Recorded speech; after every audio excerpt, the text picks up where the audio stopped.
Have you ever wondered how your sales performance compares against your competitors and peers? The B2B Sales Benchmark Report provides the definitive guide to what success looks like in 2021. See how you compare in terms of win rate, sales cycle, average deal value, relationships, and engagement.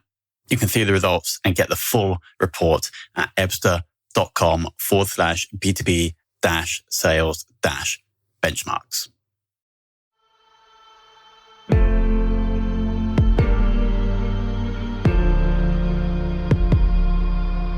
This is Sales Ops Demystified, the number one most downloaded podcast in sales operations. We invite the brightest minds in sales ops onto the show to deconstruct the what, why, and how behind rep productivity, forecasting, metrics, and all things revenue.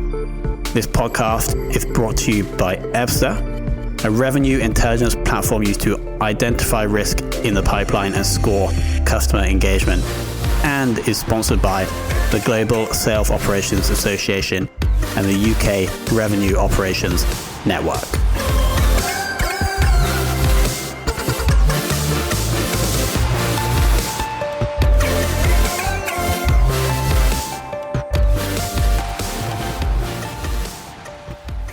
Hello and welcome to another very special episode of the Sales Ops Demystified podcast. And today I really mean that, because for the first time, perhaps the second time in the history of the podcast, we are joined by multiple guests. Not just any guests, but two guests that have both been on the show previously and are now pseudo or partners of the show. So first, let's welcome Kirsty, who has just been promoted to VP. Is it Rev or Sales Ops, Kirsty? Revenue operations, yeah. VP of Revenue Ops at Signal. Is it Signal or Signal AI? It's now Signal AI. Yeah, cool. Well spotted. We've also rebranded the company. Okay. So first of all, congrats on the promotion. Thank you. Kirsty was guest number 3. Yeah, something like days. That. Very early days. And then we are also joined by Mr. Kevin Raybon, who is the founder and president of SOPSA, which is the Sales Ops something. Kevin, you're going to have to help me out here. It's the Global Sales Ops Association. Yes, of course. Kevin was guest number 38. So Kevin, welcome back to the show. Well, hey, thanks. It's great to be here. And Kirsty, I didn't know about the promotion. Congratulations. Well deserved. Thank you very much. And so what we're going to be doing in this discussion is focusing deep into a topic which is probably running through the minds of most sales/RevOps people right now, which is, of course, the forecast for 2021. And so I'm going to kick off the show by asking a question to both guests. How have the last 9 months impacted sales forecasting? Do you want to go first, Kat? Absolutely. Ladies always go first. Excellent. Well, I guess the obvious thing to say is that it made it a lot harder at first. I think the first 2 months especially were just incredibly difficult because it was, I joke around the word unprecedented. I think all of us are hoping for some precedented times to come back, but it was entirely, none of us had been through it before. We didn't know where it was going to go. We didn't know what to expect. So of course, forecasting became incredibly difficult, and also cash flow. Some clients that quickly were kind of battening down the doors, and that became an issue, especially for smaller companies, and it was a real challenge. So I think it became more important as a RevOps manager perspective to keep the pipeline up to date, because we weren't in the office and we couldn't communicate. Communication also became harder. You didn't have that constant dialogue with your colleagues being around you.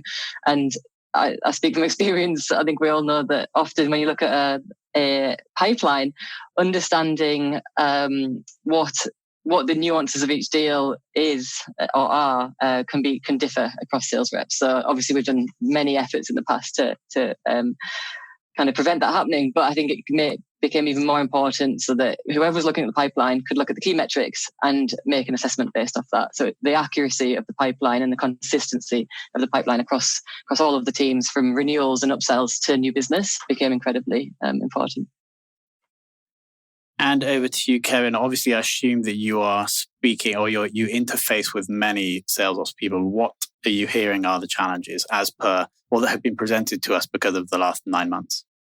Yeah, with all of our members, we get multiple variant types of forecasting, but it really boils down to 3 types of forecasting that we all rely on. I kind of refer to it as that hurricane chart. If you're in Florida and you've got a hurricane coming at you from the Atlantic Ocean, you've got multiple models that try to figure out where that thing's going to land. And in sales, we usually have 3. We have historical forecasting, we have that manual roll-up forecast, and then we have that if you're currently using new tools, regression analysis or AI-based forecasting. And honestly, with those 3 different forecast types, they had been working pretty well because you were able to get a clear indication of kind of what your max and min probability was and get a sense of direction and speed. But now with the crisis that we've been hit with, our historical forecasting has gone out the window. So it's not nearly as useful as it used to be. And because regression analysis relies so much on that historical forecasting and all the different variables in that's also having to readjust. And it's going to take a time for our AI-based forecast to readjust. So what that means is this whole function of the manual forecast that we do within our sales teams is getting extreme focus. And it's those companies that had a bit of a dysfunction maybe in that roll-up process that are suffering because now there's more intense focus put on the manual forecast. Now, the good thing about it is when you do the manual forecast, it's even less about the outcome. The real benefit of doing a manual forecast is literally the process you go through and being real with yourself as a rep, getting the sales managers to be able to coach and to work through territory management and opportunity management with their reps. And so this last 9 months has, for the healthy companies, it has allowed them to focus more on that time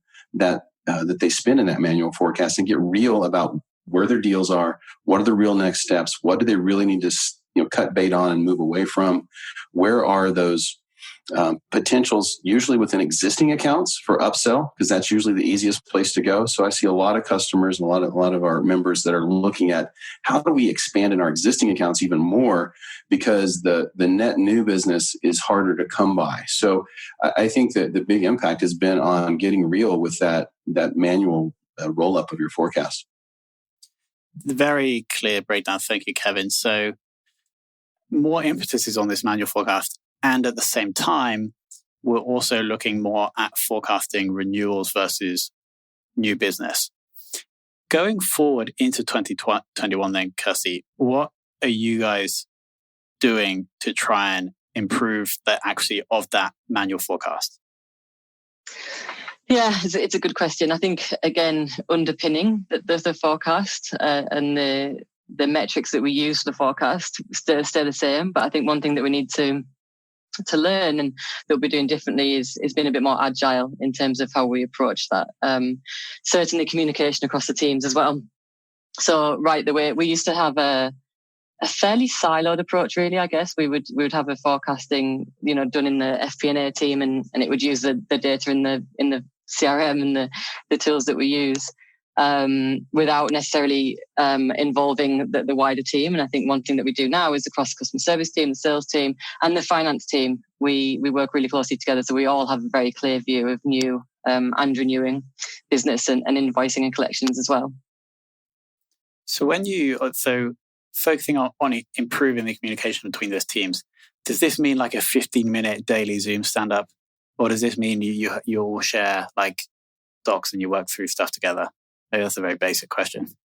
No, it's good. We actually, when we all started working from home to improve the communication, there was exactly like what Kevin just said, there's increased focus on revenue retention, as well as net revenue retention, quarterly revenue retention, and then the new business on top of that, and the upsell. So we started to have a weekly meeting with all the relevant stakeholders in it for each metric. So we went from, having management meetings and various, I guess, kind of, other siloed meetings, to we now have a weekly revenue retention meeting. We already had pipeline meetings. Obviously, often the most focus is on the upcoming deals. We have an upsell meeting, and we also have a big deal meeting. So we took each SaaS metric that was really important and was affecting the forecast, and we suddenly had, like every business, concerns about. And we have a weekly meeting and work stream for those metrics and actions as to how we can maintain them or improve them, or know exactly what's happening with them. Makes sense.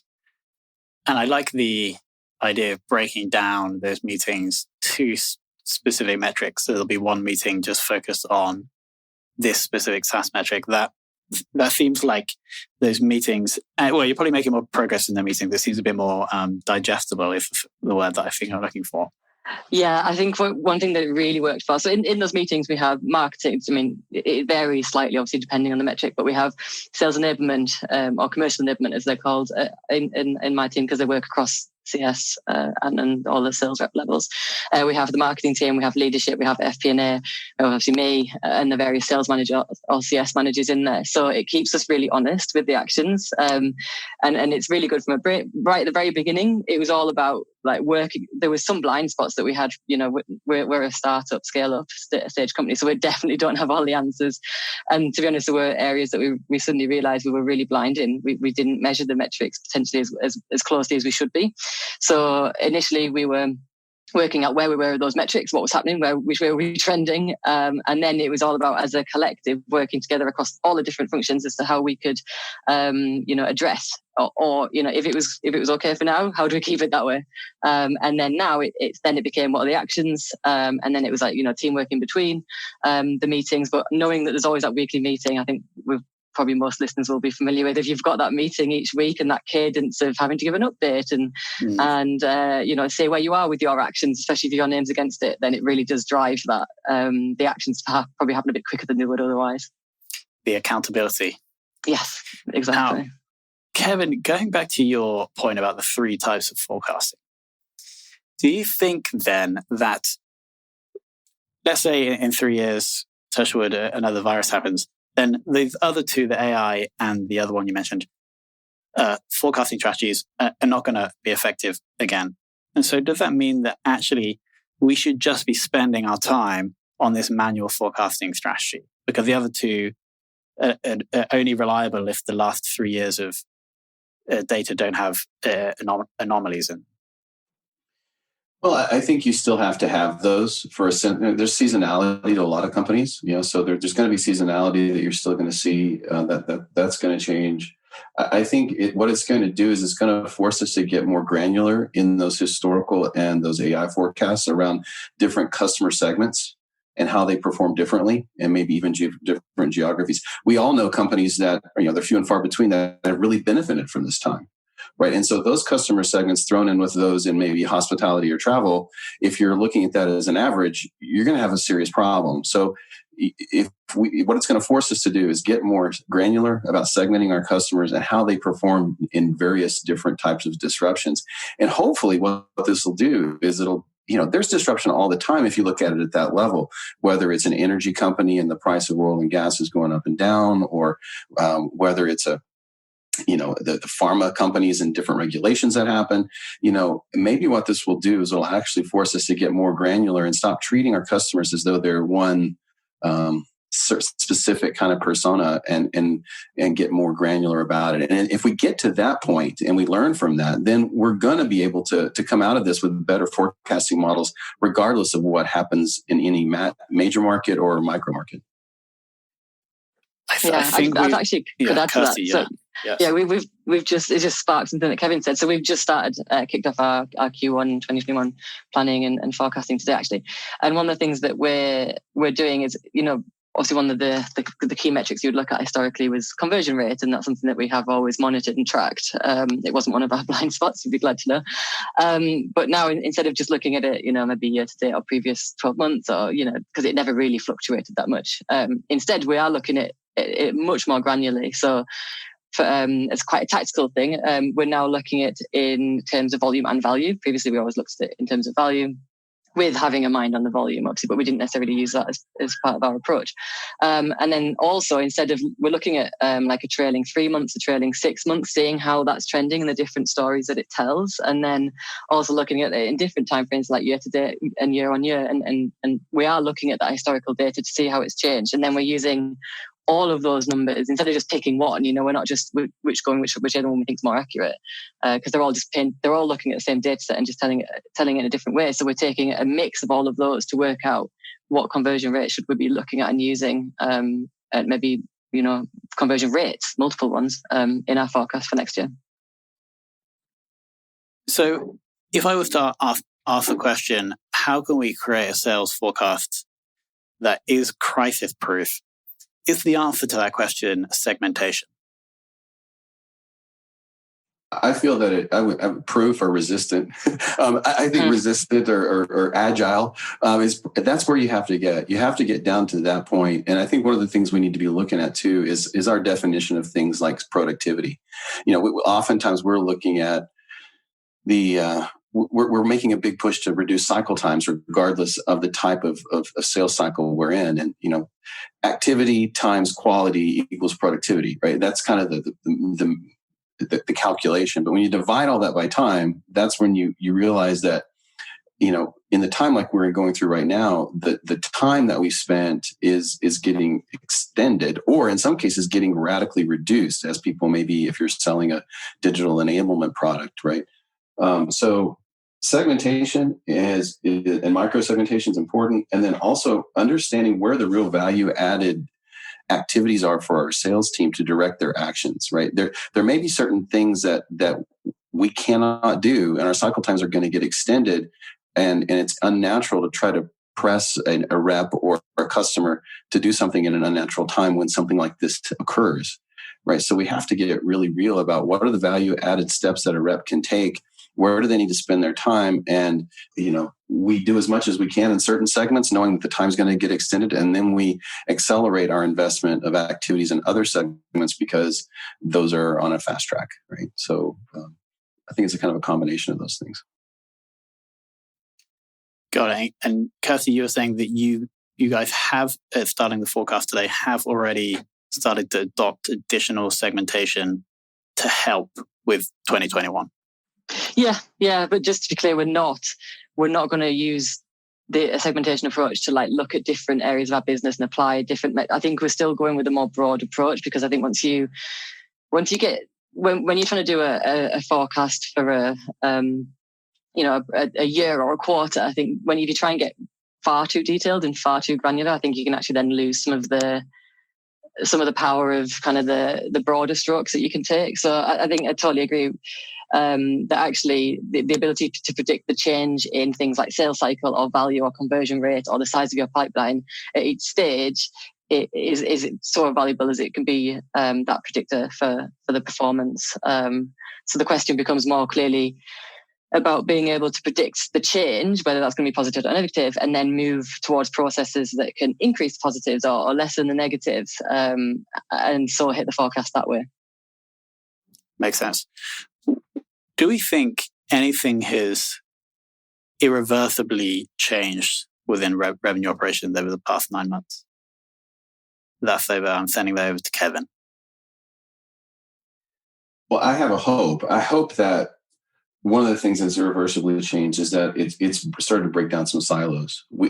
So often as we get to running different departments or different functions, build those siloed walls. And what we don't realize is that day one mentality of a small company that where every function has to work together tightly to make things happen is really where we need to be operating, no matter how big or how old our company is. So, in times like this, it forces us to work closer together across functions and work on a more common set of metrics and dashboards and work in a cadence that's more connected. I hope that has changed for the better, and that's an irrevocable change. That's one of my hopes.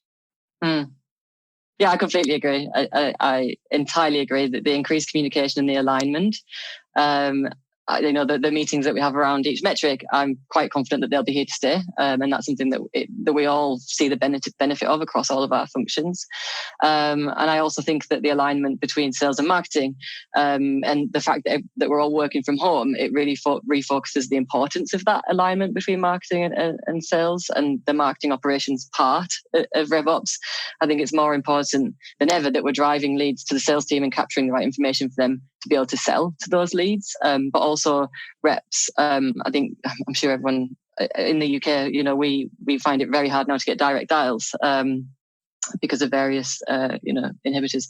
So enabling rep social selling on LinkedIn, for example, is really key, and ensuring that you are where your buyers are, and increasing that's virtual. It's harder to be, you're not there in events, you can't be networking as much anymore, and you can't necessarily get people on direct dials as much anymore or as easily as before. You can't even ring the switchboard and get through to people that way if people aren't in the office.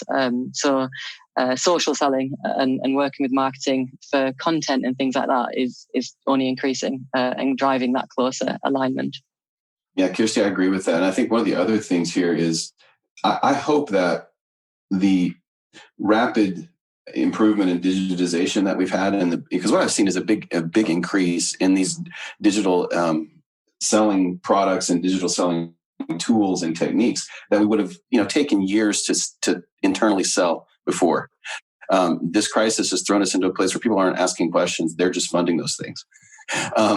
And my hope is that we can prove that these types of tools and these types of approaches are really game changers, and that the next time we go to start asking for investment in things that we can define and that we have a hunch or that we have some quantified value on, that we won't get as much pushback. That the digital transformation that has started moving so quickly will continue. That is a hope for me. So the virus pushed forward many trends that were already happening: remote work, e-commerce. Are we saying then that the virus has also pushed forward the trend we're seeing from sales ops to revenue ops? Good question. I'll let Kirsty answer, but for me, the way I see it, RevOps is a function that has become more and more important in a certain size company at a certain level in their maturity. For the really large companies, RevOps is an even more difficult thing to pull off because of those ingrained silos across marketing and customer success and sales ops. So, but within a medium-sized or fast growth company, the only person who can speak to that would be Kirsty. What do you think? Is it happening?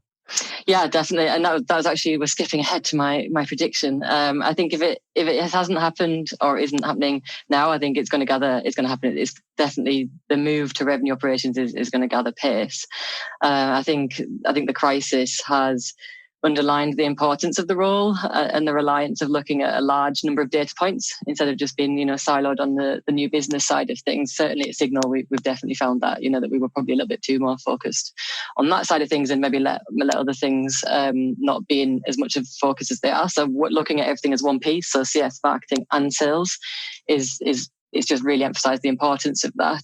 And I think the prediction for me was going to be that companies will assist on greater communications and alignment across the teams.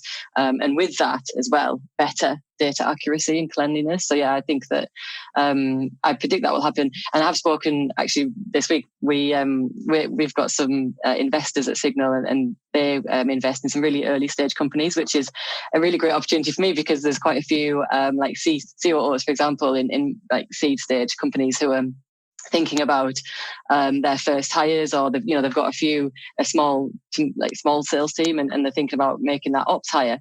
So I often get put on the phone to them to discuss different options, and just I'm not necessarily making recommendations, but I'm just talking to them about experiences that I have. And because we at Signal, we started with RevOps, and then we've transitioned to we started with Sales Ops, and we've transitioned to RevOps. And I think increasingly and a revenue ops hire, revenue operations hire is becoming a really early stage hire, and the benefit of having someone who has that insight and can have a look at the systems across the different departments and make decisions and recommendations to the department leads based on a holistic view of the business and the commercial function is just so valuable that I've definitely seen It may be a self-fulfilling prophecy because these are people that our investors are asking me to speak to. But I've definitely seen people really interested in revenue operations and not necessarily sales operations because they can see the benefit. But like Kevin says, it's a lot easier in smaller companies because to make that, either right from the beginning, obviously it's easy to make that decision, or a small way in because it's a much more agile environment than the bigger company. So I think you are right that the two ends of the spectrum will have different experiences with that move from sales ops to rev ops. So we'll jump over to Kevin for one prediction or priority in 2021 for revenue operations, which Kirsty should leave you with enough time to prep another one. Kevin, over to you. Let's talk about planning, right? I think typically we plan at a year with a year cycle in mind. And we don't know what this coming year is going to be like. So what we're going to have to do is we're going to have to start planning in quarters and halves, knowing that we can prepare to adjust. So everything that we do is going to need to be built in such a way that we can adjust no matter what happens mid-year. We could completely open wide back up in the summer, right? And if that's the case, then we're going to need to have compensation plans that don't have to be completely changed from scratch, but can be manipulated based on the way they were built. That's one thing. We need to have territory designs and so forth that makes sense for that. And if we decide that we're going to take our movement to, everybody is an inside seller today, regardless of if you were a field seller or before, you're all inside now. And, we're going to have to make a decision, early on, how are we going to either push for everybody to really move to an inside sales role, and how does that impact the people that we have? Or we're going to have to, find technologies and training and techniques to maintain those higher dollar, higher impact experienced field salespeople we have, and knowing that they may still be functioning on the inside for the full year, or they may get to turn right back to what they had done before mid-year, right? So, I'm talking, it's just really planning to be agile and not building things that are so tightly coupled that when this environment changes, it just breaks everything. We have to start from scratch. Yeah, as you were going through that answer in my head, the word agility it came to me. And so I'm glad that you touched upon that right at the end. Makes total sense. Kirsty, back over to you. So prediction, as I said, one that I covered earlier. I think in terms of priority, the main one that I was thinking earlier was around very much in line with your agility word, the ability to monitor changes in these key data sets, which is basically what Kevin's just said. But from a more tactical perspective, the ability to monitor changes, keep an eye on what's happening, alert the business and alert the relevant stakeholders to any changes that impact that forecast in any way. But then ultimately, obviously, the ability as a company and as a business and as a revenue function to be able to act swiftly on the alerts in a way that isn't going to cause any friction. It's going to have the maximum success, which is often the tricky balance between do we change it? What impacts changing things going to have? And then the ability to forecast with better speed and regularity and accuracy. I think the other thing I was going to mention, and is certainly a massive priority for me at the moment and my team, is that the nature of revenue operations is obviously so broad. You're looking and responsible for all the processes, the tools, the learning and development of multiple teams, and basically the entire revenue function for business. So it's huge, and it means that the things that you could do are always massive. And one thing that we really focus on, we don't always get right for sure, is prioritizing in the right way, because otherwise you could have a team of 20 people and you're still all, if you're trying to do everything, you're trying to boil the ocean, you end up working evenings and weekends, and you have a team that they can't take pride in the work. Maybe things aren't getting completed to the satisfaction you would like to take in your work. So what we try and do is really prioritize what are the things that as a revenue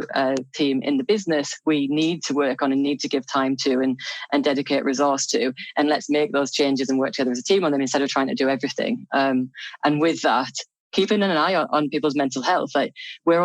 Most of us are working from home 7 days a week, well, sometimes 7, feels like 7, 5 days a week at the moment. And we really, really miss that human interaction. And already, we've been working from home for 9 months or something, as you say. And already I can feel like relationships that I had with people in the office, maybe outside of my immediate team, they're just not as good as they used to be in terms of being able to just quickly be like, oh, could you do me a favor? Or what do you think about this? And not having that constant communication is really having a detrimental effect. So one thing that I'm always really keen on is keeping an eye on the team. And now that we've just had a lockdown with we're in darkness. If you don't get out on a lunchtime, you get up in the dark and you go to bed in the dark, and it can be easy to not even leave the flat during lockdown. So keeping a priority for me is prioritizing and keeping an eye on the team's kind of well-being as well. Little changes like sitting next to a window so you get more daylight. We're not nocturnal animals. We should be getting daylight. We're not meant to live in the dark. Encouraging them and giving permission to them to block out time. You can be really, really busy, but do block out time for your lunch break to get outside, go to the shop or something, get a little breather. We've just started doing something which I love as a company. Our CCO started it and we've kind of adopted it. You can end up being in back-to-back meetings from 9 till 6 or later if you with our US office. So we've started scheduling our meetings at 10 past the hour or 5 past the hour, because we try to adopt the Google speedy meetings thing where the meetings are supposed to finish early, but it just never happened because we knew that everyone was free to the hour. So what we do now is we start them slightly later, and that just breaks up the day a little bit and means that people can get away from their laptops. It could be replying to emails, replying to Slacks, getting a cup of tea, having a comfort break, and it just helps people to not be so overwhelmed all the time. So that's a priority for my team as well at the moment. Makes total sense. I like to close out actually with something that Kevin referred to briefly in one of his answers. You mentioned that this may be an opportunity for us to create more robust forecasts. And then also going back to what you were saying right at the end there, Kirsty, is that we should be looking after our mental health. And therefore, this is also an opportunity for us to think more about that. So when we do move into 2021, we're more prepared with the forecast, but we're also more prepared with our teams to be more productive and to lead happier and healthier work lives. So, Kevin, thank you so much for joining. Kirsty, thank you so much for joining. Is there anything you would like to leave the audience with specifically around focuses for 2021 before we close out? Oh, I can't think of anything. Kevin, have you got a nice, valuable piece to leave it on? I'll say this.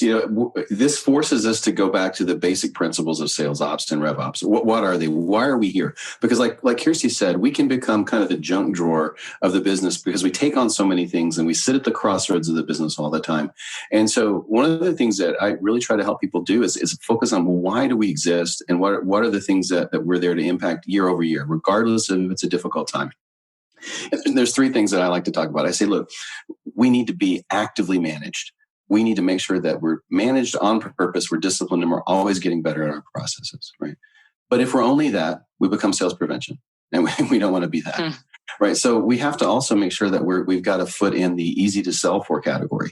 We need to be helping our company be easy to sell for. And in times like this, where everything's thrown up like a deck of cards, we have to focus even more on what are we doing to be easy to sell for. And some of that comes down to those things like Kirsty was talking about around just mental health and culture. How do we grow a culture and maintain it during this time? And what tools and processes and communications techniques are we going to do with people? How do we do that? We need to be focused on easy to sell for as well. And then finally, the third piece is high performance culture. How can we continue to reinforce that we as a company need to have a high performance culture that values learning, that values growing and getting better and challenging oneself and encouraging and mentoring other people. And then we happen to build high performance sellers on top of that culture, right? So, look at my challenge to everybody on the call would be to look at the initiatives that you have going on today and put a little dot next to these 3 things. Which of your initiatives are focused on being actively managed? Which ones are on easy to sell for, and which ones are on culture? And if you find that you're out of balance, go back and reconsider how you can get back in balance, because you need to have all 3 of those things in balance, especially as we go into 2021. It's a good time to look at them. Beautifully finished, Kevin. Thank you so much.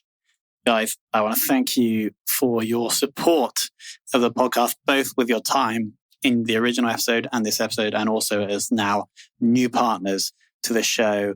It's been an absolute pleasure having you on today. Thank you. Thank you for having us. Thank you so much, Tom.